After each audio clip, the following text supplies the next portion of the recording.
May magbabalik na star caliber sa Golden State Warriors at ang balitang si LeBron James nga daw ang pinaka-problema ng Lakers ngayon. Tara na't pag-usapan natin yan dito sa Basketball Hot Shots.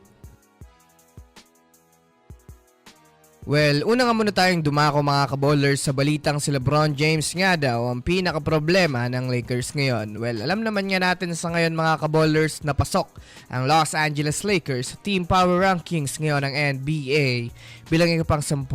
Kaya masasabi natin mga kaballers na isang magandang balita ito para sa mismong Lakers team dahil na rin naman isa sila ngayon sa 10 team na pinakamalakas sa liga. Pero kahit man nga po, sobrang lakas ng pinapakitang laro ngayon ng Lakers, marami pa rin nga ang nakakasaksi sa kanilang problema sa kupunan. Bukod nga daw sa front court, ang kanilang pangunahing problema sa laro ay isa nga daw dito ang paglalaro ni LeBron James sa kanila.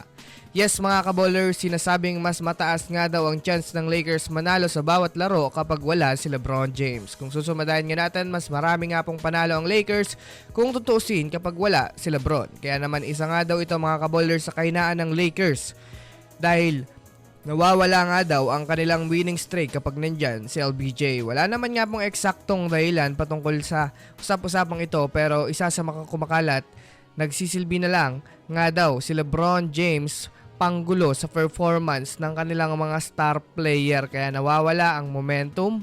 Ano sa tingin nyo mga kaballers?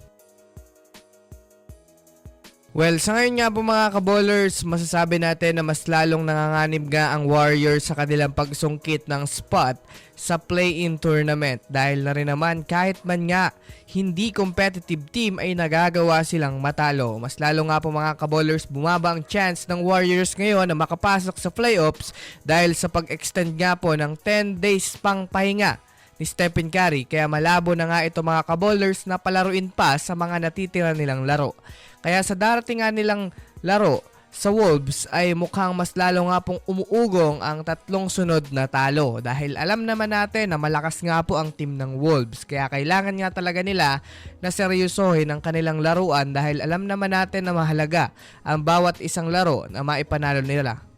Base nga sa report, questionable na nga po mga kaballers ang paglalaro ni Moses Moody na dating out sa bawat laro. Alam nating isa nga ito mga kaballers sa mga nagbibigay sa kanila ng malakas na impact sa depensa at sa opensa. Kaya naman masasabi natin mga kaballers na kapag naaprubahan na nga ng doktor, maaari na nga nila itong pabalikin sa mga susunod pa nilang laro. So yun lamang mga kaballers, yan lang na muna ang ating pag-uusapan sa ngayon. Pindutin ang subscribe and hit nyo na rin ang notification bell para sa mga susunod na updates sa mundo ng basketball. Again, this Basketball Hot Shots. Thanks for watching.